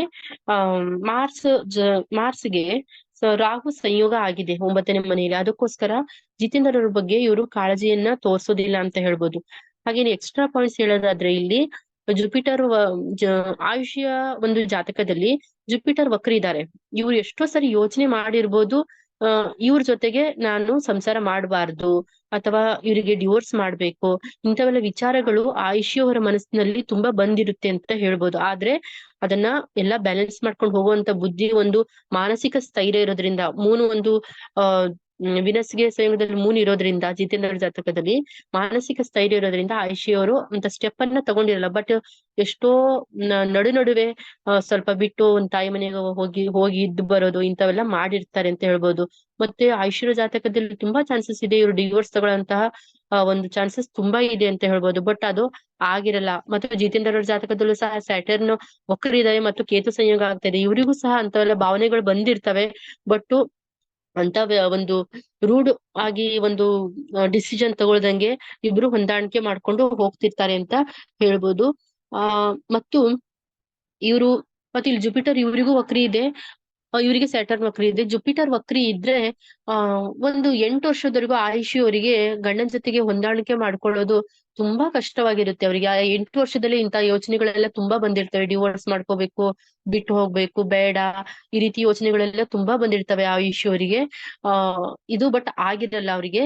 ಏನೋ ಒಂದು ಉತ್ತಮವಾದಂತ ತಮ್ಮ ಸಹನಶೀಲೆಯಿಂದ ಸಂಸಾರವನ್ನ ಮುನ್ನಡೆಸ್ಕೊಂಡು ಹೋಗಿರ್ತಾರೆ ಅಂತ ಹೇಳ್ಬೋದು. ಈಗ 2ನೇ ಜಾತಕವನ್ನ ನೋಡೋಣ. ಈ ಜಾತಕಸ್ಥರ ಪ್ರಕಾರ ಈ ಜಾತಕದಲ್ಲಿ ಶುಕ್ರರು ಧನಸ್ಸು ರಾಶಿಯಲ್ಲಿ ಮರ್ಕುರಿಯೊಂದಿಗೆ ಇದ್ದಾರೆ. ಇದು ಪೃಥ್ವಿತ್ವದಲ್ಲಿ ಇದ್ದಾರೆ. ಇವರಿಗೆ ಸಿಕ್ಕಿರುವಂತ ಪತ್ನಿ ಪೃಥ್ವಿತ್ವದರು ಮತ್ತು ತುಂಬಾ ಬುದ್ಧಿವಂತರು, ಅತಿ ಬುದ್ಧಿವಂತರು. ಮರ್ಕುರಿ ರೆಟ್ರೋ ಇರೋದ್ರಿಂದ ತುಂಬಾ ಅತಿ ಬುದ್ಧಿವಂತರು ಅಂತ ಹೇಳ್ಬೋದು. ಶುಕ್ರರ ಜೊತೆ ಬುಧರಿದ್ದಾರೆ. ಮತ್ತು ಇವರು ಇವರ ಪತ್ನಿ ಅತಿ ಬುದ್ಧಿವಂತಿಕೆಯಿಂದಲೇ ತುಂಬಾ ಕಷ್ಟಕ್ಕೆ ಸಿಲುಕಿ ಹಾಕೊಳ್ಳುವರು ಅಂತಾನು ಹೇಳ್ಬೋದು. ಲಾಭದ ಮನೆಯಲ್ಲಿ ಧನಸ್ಸು ರಾಶಿಯಲ್ಲಿ ಶುಕ್ರ ಮತ್ತು ಮರ್ಕ್ಯುರಿ ಇರೋದ್ರಿಂದ ಇಲ್ಲಿ ಆನಂದ್ ಅವರಿಗೆ ತಮ್ಮ ಮದುವೆಯ ನಂತರ ಹೆಂಡತಿಯಿಂದ ತುಂಬಾ ಲಾಭಗಳಾಗಿರ್ತವೆ ಅಂತ ಹೇಳ್ಬೋದು. ಅಥವಾ ಆರ್ಥಿಕವಾಗಿ ತುಂಬಾ ಮುನ್ನಡೆಯನ್ನು ಸಾಗಿಸಿರ್ತಾರೆ. ಒಂದು ಅದೃಷ್ಟ ಅಂತ ಹೇಳ್ಬೋದು, ಹೆಂಡತಿಯಿಂದ ಬಂದಿರುತ್ತೆ ಅಂತ ಹೇಳ್ಬೋದು. ಮತ್ತೆ ಪತಿಗೆ ಬುದ್ಧಿ ಹೇಳಲು ಹೋಗಿ ಪೇಚಿಗೆ ಸಿಕ್ಕಾಕೊಳ್ಳುವಂತ ಕ್ಯಾರೆಕ್ಟರ್ ಪೂರ್ಣಿಮಾ ಅವರಿಗೆ ಇರುತ್ತೆ ಅಂತ ಹೇಳ್ಬೋದು. ಮತ್ತೆ ಇವರದು ಶೀತಲ ಸಮರ ಯಾಕೆ ಅಂದ್ರೆ ಇಲ್ಲಿ ಶುಕ್ರರು ಮತ್ತು ಕೇತು ಸಂಯೋಗ ಆಗಿರೋದ್ರಿಂದ ವೈಫ್ ಇವ್ರ ಜೊತೆಗೆ ಶೀತಲ ಸಮರವನ್ನ ಮಾಡ್ತಾರೆ. ಮತ್ತು ಶೀತಲ ಸಮರ ಅಂದ್ರೆ ಇಲ್ಲಿ ಮಾತು ಇರೋದೇ ಇಲ್ಲ, 1-2 ದಿನ ಆ ರೀತಿಯಾಗಿ ಜಗಳ ಆಡ್ಕೊಂಡು ಮತ್ತೆ ಒಟ್ಟಾಗುವಂತ ಒಂದು ಕ್ಯಾರೆಕ್ಟರ್ ವೈಫ್ ಇರುತ್ತೆ ಅಂತ ಹೇಳ್ಬೋದು. ಮತ್ತು ಮನಸ್ಸಿನಲ್ಲೇ ಪ್ರೀತಿಯನ್ನ ಇಟ್ಕೊಂಡಿರೋರು ಇವರ ಪತ್ನಿ. ಇಲ್ಲಿ ಶುಕ್ರ ಮತ್ತು ಕೇತು ಒತ್ತಿಗೆ ಇರೋದ್ರಿಂದ ಮನಸ್ಸಿನಲ್ಲೇ ಪ್ರೀತಿ ಅದನ್ನ ಎಕ್ಸ್ಪ್ರೆಸ್ ಮಾಡೋದಿಲ್ಲ. ನಾನು ಎಷ್ಟು ನನ್ನ ಗಂಡನ ಇಷ್ಟ ಪಡ್ತೀನಿ ಅನ್ನೋದನ್ನ ಯಾವತ್ತೂ ಅವ್ರು ಬಿಚ್ಚಿ ಅವರ ಪತಿಗೆ ಹೇಳೋದಿಲ್ಲ ಅಂತ ಹೇಳ್ಬೋದು. ಹಾಗೂ ಇವರು ತಮ್ಮ ಪತಿಯ ಲೈಫ್ ನಲ್ಲಿ ಎಷ್ಟೇ ಚಾಲೆಂಜಸ್ ಬಂದಿರ್ತವೆ. ಕೇತು ಇರೋದ್ರಿಂದ 6ನೇ ಮನೆಯಲ್ಲಿ ಅದಕ್ಕೆ ತುಂಬಾ ಆರ್ಥಿಕವಾಗಿ ಅಥವಾ ಒಂದು ಇರೋದ್ರಿಂದ ಒಂದು ಧನಸ್ಸು ರಾಶಿಯಲ್ಲಿ ಆರ್ಥಿಕವಾಗಿ ಮತ್ತು ಲಾಭದ ರಾಶಿಯಿರೋದ್ರಿಂದ ಆರ್ಥಿಕವಾಗಿ ತುಂಬಾ ಹೆಲ್ಪ್ ಮಾಡಿರ್ತಾರೆ. ಇದು ಸಹ ಇವರಿಗೆ ಆನಂದ್ ಅವರಿಗೆ ಪ್ಲಸ್ ಪಾಯಿಂಟ್ ಆಗಿರುತ್ತೆ ಅಂತ ಹೇಳ್ಬೋದು. ಮತ್ತು ಇವರು ಒಂದೇ ರೀತಿಯ ಸಂಪತ್ತಿನ ಅಷ್ಟೇ ಲಾಭ ಅಂತ ಹೇಳಿಕ್ ಸಾಧ್ಯ ಇಲ್ಲ. ಮರ್ಕ್ಯುರಿ ಇರೋದ್ರಿಂದ ಒಂದು ಕಾಂಟ್ಯಾಕ್ಟ್ಸ್ ಸಿಕ್ಕಿರುತ್ತೆ, ವೈಫ್ ನಿಂದ ಒಂದು ಉತ್ತಮವಾದ ಕಾಂಟ್ಯಾಕ್ಟ್ ಸಿಕ್ಕಿರುತ್ತೆ ಇವರಿಗೆ. ಅದ್ರಿಂದ ಸಹ ಇವರಿಗೆ ಲಾಭ ಆಗಿರುತ್ತೆ ಅಂತ ಹೇಳ್ಬೋದು. ಮತ್ತು ಇಲ್ಲಿ ಪೂರ್ಣಿಮಾ ಅವರು ಸಹ ಉತ್ತಮವಾಗಿ ಒಂದು ಆರ್ಥಿಕವಾಗಿ ಸ್ಟ್ರಾಂಗ್ ಆಗಿರ್ತಾರೆ ಅಂತ ಹೇಳ್ಬೋದು. ಧನಸ್ಸು ರಾಶಿಯಲ್ಲಿ ವೈಫ್ ಇರೋದ್ರಿಂದ ಅವ್ರ ಆರ್ಥಿಕವಾಗಿ ಸ್ವಾವಲಂಬಿಯಾದಂತ ಒಂದು ಪತ್ನಿ ಅಂತ ಹೇಳ್ಬೋದು. ಹಾಗೆ ಪೂರ್ಣಿಮಾ ಅವರ ಜಾತಕವನ್ನ ನೋಡಿದಾಗ ಇಲ್ಲಿ ಇವ್ರದ್ದು ಮಾರ್ಸ್ ಜಲತತ್ವದಲ್ಲಿ ಅದು ಮೀನ ರಾಶಿಯಲ್ಲಿ ಇದ್ದಾರೆ. ಪೂರ್ಣಿಮಾ ಅವ್ರದ್ದು ಪೃಥ್ವಿ ಮತ್ತು ಆನಂದ್ ಅವ್ರದ್ದು ಜಲತತ್ವ ಕಂಪ್ಲೀಟ್ಲಿ ವಿರೋಧ. ಇಬ್ರಿಗೂ ಸಹ ಅಂಡರ್ಸ್ಟ್ಯಾಂಡಿಂಗ್ ಅನ್ನೋದು ತುಂಬಾ ಕಷ್ಟ ಇರುತ್ತೆ. ಮತ್ತು ತುಂಬಾ ಜಗಳಗಳು ಸಹ ಆಗಿರ್ತವೆ ಇವ್ರ ಮನೆಯಲ್ಲಿ, ಅದು ಜಲತತ್ವದಲ್ಲಿ ಮಾರ್ಸ್ ಇರೋದ್ರಿಂದ. ಮತ್ತು ಜಲ ಮತ್ತು ಪೃಥ್ವಿಯನ್ನ ಹಿಡಿದಾಗ ಈಗ ನಾವು ಬದುಕ್ತಾ ಇರುವಂತ ಭೂಮಿಯನ್ನ ಒಂದು ಕಂಪೇರ್ ಮಾಡಿದ್ರೆ ನಾವು ವಾಸಿಸುವಂತಹ ಒಂದು ಪ್ರದೇಶ ಕಡಿಮೆ, ಬಟ್ ನೀರಿರುವಂತ ಪ್ರದೇಶ ಜಾಸ್ತಿ. ಹೇಗೆ ಅಂದ್ರೆ ಜಲ ಎಲ್ಲಿ ಬೇಕಾದ್ರೂ ಹರಿದ್ ಬಿಡುತ್ತೆ ಭೂಮಿ ಮೇಲೆ. ಬೆಟ್ಟ ಅನ್ನೋಂಗಿಲ್ಲ, ಗುಡ್ಡ ಅನ್ನೋಂಗಿಲ್ಲ, ಎಲ್ಲಾ ಕಡೆ ಹರಿದು ತನ್ನ ಒಂದು ಆಕ್ರಮಣಕಾರಿ ಬುದ್ಧಿ ಇರುತ್ತೆ ಅಂತ ಹೇಳ್ಬೋದು. ಜಲತತ್ವದವರಿಗೆ ಒಂದು ಆಕ್ರಮಣವನ್ನ ಮಾಡ್ತಾರೆ ಪೃಥ್ವಿ ತತ್ವದ ಮೇಲೆ ಅಂತ ಹೇಳ್ಬೋದು. ಈ ರೀತಿ ಬುದ್ಧಿ ಪೂರ್ಣಿಮಾ ಅವರ ಗಂಡನಿಗೂ ಇದೆ ಅಂತ ಹೇಳ್ಬೋದು. ಮತ್ತೆ ಪೂರ್ಣಿಮಾ ಅವರ ಮದುವೆಯ ನಂತರ ಪೂರ್ಣಿಮಾ ಅವರಿಗೆ ಇವರಿಂದ ಲಾಸಸ್ ಆಗಿರುತ್ತೆ ಅಂತ ಹೇಳ್ಬೋದು. ಯಾಕೆ ಅಂದ್ರೆ ಇಲ್ಲಿ ಜಲತತ್ವದಲ್ಲಿ ಮಾರ್ಸಿದ್ದಾರೆ, ಮತ್ತೆ ಅವರ ಸಂಯೋಗ ಇಲ್ಲಿ ಬರ್ತಾ ಇದೆ ಅಂದ್ರೆ ಚಂದ್ರನ ಮನೆ ಇಲ್ಲಿ ಕಟಕದ ರಾಶಿಯಲ್ಲಿ ಸಂಯೋಗ ಬರ್ತಾ ಇದೆ. ಅದು ಎಲ್ಲಿ ಶುಕ್ರ ಮತ್ತು ಮರ್ಕುರಿಯವ್ರ ಜೊತೆಗೆ ಸಂಯೋಗ ಬರ್ತಾ ಇದೆ. ಪೂರ್ಣಿಮಾ ಅವರ ಮದುವೆಯ ನಂತರ ಇವರ ತಾಯಿ ಮನೆಯಿಂದ ಸಿಕ್ಕಿರುವಂತಹ ಸಂಪತ್ತು ಅಥವಾ ಒಡವೆ ಏನೇ ಇರ್ಬೋದು, ಅದರ ಒಂದು ಆ ಲಾಸ್ ಇವರಿಗೆ ಆಗಿರುತ್ತೆ ಪೂರ್ಣಿಮಾ ಅವರಿಗೆ ಮದುವೆ ನಂತರ ಆಗಿರುತ್ತೆ ಅಂತ ಹೇಳ್ಬೋದು. ಹಾಗೆ ಇವರು ಪೂರ್ಣಿಮಾ ಅವರು ಸಹ ಉತ್ತಮವಾದಂತ ಒಂದು ಕುಟುಂಬದಿಂದ ಬಂದಿರ್ತಾರೆ ಅಂತ ಹೇಳ್ಬೋದು. ಶುಕ್ರ ಗ್ರಹ ಒಂದು ಚಂದ್ರ ಗ್ರಹದ ಮನೆಯಲ್ಲಿ ಇರೋದ್ರಿಂದ ಒಂದು ಉತ್ತಮವಾದ ಪೂರ್ಣಿಮಾವರ ತಾಯಿಯ ಮನೆ ಇದೆಯಲ್ಲ, ಅದು ಒಂದು ಆರ್ಥಿಕವಾಗಿ ಅಥವಾ ಸಾಮಾಜಿಕವಾಗಿ ಒಂದು ಉತ್ತಮ ಸ್ತರದಲ್ಲಿರುವಂತಹ ಮನೆಯಾಗಿರುತ್ತೆ. ಅಂತ ಮನೆಯಿಂದ ಪೂರ್ಣಿಮಾ ಅವರು ಬಂದಿರ್ತಾರೆ. ಅದಕ್ಕೋಸ್ಕರ ಪೂರ್ಣಿಮಾ ಅವರಂತಹ ಕಾಂಟ್ಯಾಕ್ಟ್ಸ್ ಅಂದ್ರೆ ಜಿತೇಂದ್ರ ಆನಂದ್ ಅವರಿಗೆ ಆ ಮಾವನ ಮನೆಯಿಂದ ಒಂದು ಉತ್ತಮವಾದಂತ ಲಾಭ ಆಗಿರುತ್ತೆ ಮತ್ತು ಮಾವನ ಮನೆಯಿಂದ ಕಾಂಟ್ಯಾಕ್ಟ್ ಸಿಕ್ಕಿರುತ್ತೆ. ಎಲ್ಲಾ ಕಾಂಟ್ಯಾಕ್ಟ್ಸ್ ನ ಯೂಸ್ ಮಾಡ್ಕೊಂಡು ಆನಂದ್ ಅವರು ಮದುವೆ ನಂತರ ಮುಂದುವರೆದಿರ್ತಾರೆ ಆರ್ಥಿಕವಾಗಿ ಅಂತ ಹೇಳ್ಬೋದು. ಆಮೇಲೆ ಗುರು ವಕ್ರಿ ಇರೋದ್ರಿಂದ ಪೂರ್ಣಿಮಾ ಅವರಿಗೂ ಗುರು ವಕ್ರಿ ಇದೆ ಮತ್ತು ಆನಂದ್ ಅವರಿಗೂ ಗುರು ವಕ್ರಿ ಇರೋದ್ರಿಂದ ಇಬ್ರು ಸಹ ತಿರುಗಿಸಿ ಮಾತನಾಡುವಂತ ಕ್ಯಾರೆಕ್ಟರ್ ಆಗಿರ್ತಾರೆ. ಈಗ ಇಬ್ರು ಮಾತಾಡ್ಕೊಂಡ್ರು ಅಂದ್ರೆ ಅದಕ್ಕೆ ಎಷ್ಟು ಹೊತ್ತಾದ್ರೂ ಕಾದು ಅದಕ್ಕೆ ಸರಿಯಾಗಿ ಉತ್ತರವನ್ನ ಕೊಡ್ಬೇಕು ಅಂತ ಇಬ್ರು ಹೊಂಚ್ ಹಾಕಿ ಕುತ್ಕೊಳ್ಳುವಂತ ಜನ ಆಗಿರ್ತಾರೆ. ಇಬ್ರು ಸಹ ಮಾತಿಗೆ ಮಾತು ಬಿಟ್ಕೊಡಲ್ಲ, ಆ ರೀತಿ ಜನ ಆಗಿರ್ತಾರೆ. ಬಟ್ ಪೂರ್ಣಿಮಾ ಅವರು ಗಂಡನ ಒಂದು ವಿಚಾರದಲ್ಲಿ ಪೃಥ್ವಿ ತತ್ವದವರಾಗಿರೋದ್ರಿಂದ ಇವರಿಗೆ ಜಾಸ್ತಿ ಸಹನೆ ಇರುತ್ತೆ ಆನಂದಕ್ಕಿಂತ ಅಂತ ಹೇಳ್ಬೋದು. ಈ ಜಲತತ್ವದವರು ಆನಂದ್ ಆಗಿರೋದ್ರಿಂದ ಆಕ್ರಮಣಕಾರಿ ಬುದ್ಧಿ ಇರುತ್ತೆ. ಪೂರ್ಣಿಮಾ ಅವರ ಮೇಲೆ ಆಕ್ರಮಣಕಾರಿ ಬುದ್ಧಿ ಆನಂದಿಗೆ ಇರುತ್ತೆ ಅಂತ ಹೇಳ್ಬೋದು. ಗುರು ವಕ್ರಿ ಇರೋದ್ರಿಂದ ಇವ್ರು ಪರಸ್ಪರರು ಒಂದು 8 ಇಯರ್ಸ್ ಯಾವುದೇ ರೀತಿಯ ಒಂದು ಉತ್ತಮ ವರ್ತನೆಗಳನ್ನ ತೋರಿಸಿರೋದಿಲ್ಲ ಅಥವಾ ಉತ್ತಮ ಬಾಂಧವ್ಯವನ್ನ ಇಟ್ಕೊಂಡಿರಲ್ಲ. ಪರಸ್ಪರಕ್ಕೆ ಕೇರ್ ಮಾಡೋದಾಗ್ಲಿ, ಪ್ರೀತಿ ಈ ರೀತಿ ಯಾವುದೇ ವಿಚಾರಗಳು ಇವರಲ್ಲಿ ಇರೋದಿಲ್ಲ. ಯಾವಾಗ್ಲೂ ಮಾತು ಎತ್ತಿದ್ರೆ ಜಗಳ ಜಗಳ ಅಂತಿರ್ತಾರೆ. ಇವ್ರ ವಿಚಾರದಲ್ಲೂ ಸಹ ಸ್ಯಾಟರ್ನ್ ಸನ್ ಕೇತು ಇದೆ ಥರ್ಡ್ ಹೌಸ್ ನಲ್ಲಿ. ಇದನ್ನ ನೋಡಿದಾಗೂ ಸಹ ಈ ಎಲ್ಲಾ ವಿಚಾರ ಇವ್ರ ಜಾತಕದಲ್ಲೂ ಸಹ ತುಂಬಾ ಪಾಸಿಬಿಲಿಟಿ ಇದೆ ಡಿವೋರ್ಸ್ ಆಗುವಂತ ಪಾಸಿಬಿಲಿಟಿ. ಮತ್ತೆ ಪೂರ್ಣಿಮಾ ಅವರ ಜಾತಕದಲ್ಲೂ ಸೇಮ್ ಅದೇ ರೀತಿ ಇದೆ. ಆದ್ರೂ ಸಹ ಇಬ್ರು ಹೊಂದಾಣ್ಕೊಂಡು ಇಷ್ಟು ವರ್ಷದ ತಮ್ಮ ಜೀವನವನ್ನ ಮುಂದುವರಿಸಿದ್ದಾರೆ ಅಂದ್ರೆ ಅದಕ್ಕೆ ಕಾರಣ ಏನು ಮತ್ತು ಅವರ ಮೆಂಟಲ್ ಮತ್ತು ಫಿಸಿಕಲ್ ಏಜ್ ಏನು ಅನ್ನೋದನ್ನ ನೋಡೋಣ. ಅದರಲ್ಲಿ ಆನಂದ್ ಅವರ ಜುಪಿಟರ್ ಎಲ್ಲಿದೆ ಅಂದ್ರೆ ಜೀವಕಾರಕ ಗುರು ಅವರು ಸಿಂಹ ರಾಶಿಯಲ್ಲಿ ಅಗ್ನಿ ತತ್ವದಲ್ಲಿ ಇದ್ದಾರೆ. ಅದು ವಕ್ರಿ ಇದ್ದಾರೆ ಇವರು. ಅಗ್ನಿ ಯಾರಿಗೆ ಹೆದರುತ್ತೆ ಅಂದ್ರೆ ಜಲಕ್ಕೆ ಹೆದರುತ್ತೆ. ಅಗ್ನಿಗೆ ಎಲ್ಲಿ ವಾಯು ಸಿಗುತ್ತೆ ಅಲ್ಲಿ ಜಾಸ್ತಿ ಉರ್ಕೊಳ್ತಾ ಹೋಗುತ್ತೆ. ಇವರು ಆನಂದ್ ಅವರಿಗೆ ಗೊತ್ತು ಏನು ಅಂದ್ರೆ ಆನಂದ್ ಅವರಿಗೆ ಗೊತ್ತು ತಾವು ಶಾಂತವಾಗಿರ್ಬೇಕು ಅಥವಾ ತಮ್ಮ ಜೀವನ ಸಲೀಸಾಗಿ ನಡಿಬೇಕು ಅಂದ್ರೆ ಅದಕ್ಕೆ ಪೂರ್ಣಿಮಾ ಅವರು ಬೇಕು ಅನ್ನುವಂತಹ ಒಂದು ಮನಸ್ಥಿತಿ ಇರುತ್ತೆ. ಯಾಕೆಂದ್ರೆ ಪೂರ್ಣಿಮಾ ಅವರ ವಿನಸ್ ಜಲತತ್ವದಲ್ಲಿದ್ದಾರೆ. ಇವರು ಅಂತರಂಗದಲ್ಲಿ ಗಂಡ ಅಗ್ನಿ ತತ್ವದವರು ಮತ್ತು ಅಂತರಂಗದಲ್ಲಿ ಪೂರ್ಣಿಮಾ ಜಲತತ್ವದವರು. ಅದಕ್ಕೋಸ್ಕರ ಇಬ್ರಿಗೂ ಒಂದು ಗೊತ್ತು. ಅದ್ರಲ್ಲೂ ಆನಂದ್ ಅವರಿಗೆ ಜಾಸ್ತಿ ಗೊತ್ತು, ನಾನು ಶಾಂತವಾಗಿರ್ಬೇಕು, ನನ್ನ ಜೀವನ ಸರಿಯಾಗಿ ನಡಿಬೇಕು ಅಂದ್ರೆ ಪೂರ್ಣಿಮಾ ಅವರು ನನಗ್ ಬೇಕು ಅಂತ ಗೊತ್ತು ಅವರಿಗೆ ಅಂತರಂಗದಲ್ಲಿ. ಯಾಕೆಂದ್ರೆ ಅಗ್ನಿಯನ್ನ ಆರಿಸೋದು ಜಲ ಆಗಿರೋದ್ರಿಂದ. ಮತ್ತು ಮತ್ತು ಮೆಂಟಲ್ ಮೆಚುರಿಟಿ ಅಂದ್ರೆ ತುಂಬಾ ಹೈ ಇರುತ್ತೆ ಅನ್ಬೋದು ಆನಂದ್ ಅವರಿಗೆ. ಯಾಕಂದ್ರೆ 20 ವರ್ಷದವ್ರು ಇದ್ರು ಸಹ 40 ವರ್ಷದವ್ರ ತರ ಯೋಚನೆ ಮಾಡುವಂತಹ ಶಕ್ತಿ ಇರುತ್ತೆ. ಮತ್ತೆ ಒಂದು ಬಿಹೇವಿಯರ್ ಕೂಡ ಅವ್ರದ್ದು ಹಾಗೆ ಇರುತ್ತೆ. ಒಂದು ಬುದ್ಧಿ ಹೇಳೋದಾಗ್ಲಿ ಇಂಥವೆಲ್ಲ ಬಹಳ ಇರುತ್ತೆ. ಬಟ್ ಜನರನ್ನ ಎಲ್ಲದಕ್ಕೂ ಕ್ವಶನ್ ಮಾಡೋದು, ಎಲ್ಲದಕ್ಕೂ ಒಂದು ಏನು ಯಾಕು ಅಂತ ಒಂದು ಕ್ವಶನ್ ಮಾಡೋದು, ಇದರಿಂದ ಇವ್ರನ್ನ ಸಮಾಜ ವಿರೋಧಿಸುತ್ತೆ ಆನಂದ್ ಅವ್ರನ್ನ. ಇದರಿಂದ ಅವರು ಫ್ರಂಟ್ ಲೈನಿಗೆ ಬರ್ಲಿಕ್ಕೆ ಎಷ್ಟೇ ಅವ್ರ ಕೆಪಬಿಲಿಟಿ ಇದ್ರೂ ಸಹ ಈ ಒಂದು ವಿಚಾರದಿಂದ ಅವರು ಸಮಾಜದಲ್ಲಿ ಫ್ರಂಟ್ ಲೈನಿಗೆ ಬರ್ಲಿಕ್ಕೆ ಸಾಧ್ಯ ಆಗೋದಿಲ್ಲ, ಹಿಂದುಳಿತಾರೆ ಅಂತ ಹೇಳ್ಬೋದು. ಆದ್ರೆ ಈ ಪೂರ್ಣಿಮಾ ಅವರಿಗೆ ಹೇಗಿದೆ ಅಂದ್ರೆ ಜಲತತ್ವದಲ್ಲಿ ಇದೆ ಇಲ್ಲಿ ವಿನಸ್. ಇವರು 40 ವರ್ಷ ಆಗಿದ್ರು 20 ವರ್ಷ ತರ ನಡ್ಕೊಳ್ಳೋಂತ ರೀತಿ ಮೆಂಟಲ್ ಮೆಚುರಿಟಿ ಇವ್ರಿಗೆ ಕಡಿಮೆ ಇದೆ ಪೂರ್ಣಿಮಾ ಅವರಿಗೆ. ಬಟ್ ಆನಂದ್ ಅವರಿಗೆ ಮೆಂಟಲ್ ಮೆಚುರಿಟಿ ತುಂಬಾ ಇದೆ ಅಂತ ಹೇಳ್ಬೋದು. ಮತ್ತು ಪೂರ್ಣಿಮಾ ಅವರಿಗೆ ಜವಾಬ್ದಾರಿಗಳನ್ನ ತಗೊಳ್ಳೋದು ತುಂಬಾ ಆಗೋದಿಲ್ಲ ಅಂತ ಹೇಳ್ಬೋದು. ಮತ್ತೆ ಏನ್ ಮಾತಾಡಿದ್ರೆ ಹೇಗ್ ಮಾತಾಡ್ಬೇಕು, ಯಾವ ರೀತಿಯ ಸಮಸ್ಯೆಗಳು ಬರ್ಬೋದು ಈ ಮಾತಿನಿಂದ, ಮತ್ತೆ ಆ ಸಮಸ್ಯೆಗಳನ್ನ ಹೇಗ್ ಬಗೆಹರಿಸ್ಬೇಕು ಅನ್ನೋದು ಪೂರ್ಣಿಮಾ ಅವರಿಗೆ ತಿಳಿಯೋದಿಲ್ಲ ಅಂತ ಹೇಳ್ಬೋದು. ಪೂರ್ಣಿಮಾ ಅವರು ಜಲತತ್ವದ ರಾಶಿ ಆಗಿರೋದ್ರಿಂದ ಇವರಿಗೆ ಸಮಾಜ ತುಂಬಾ ಒಪ್ಪುತ್ತೆ, ಇವರನ್ನ ಟ್ರಸ್ಟ್ ಮಾಡುತ್ತೆ, ಒಪ್ಪುತ್ತೆ. ಮತ್ತೆ ಇವ್ರ ಲೀಡರ್ನಾಗಿ ಮಾಡ್ಲಿಕ್ಕೆ ನೋಡುತ್ತೆ, ಸಪೋರ್ಟ್ ಕೊಡುತ್ತೆ ಪೂರ್ಣಿಮಾ ಅವರಿಗೆ ಅನ್ಬೋದು. ಮತ್ತೆ ಇವರು ಆಮ್, ಯಾವುದೇ ರೂಲ್ಸ್ ರೆಗ್ಯುಲೇಷನ್ಸ್ ನ ಇಟ್ಕೊಳೋದಿಲ್ಲ. ಎಲ್ಲ ತುಂಬಾ ಸಿಲ್ಲಿಯಾಗಿ ತಗೊಳ್ತಾರೆ ಅಂತ ಹೇಳ್ಬಹುದು.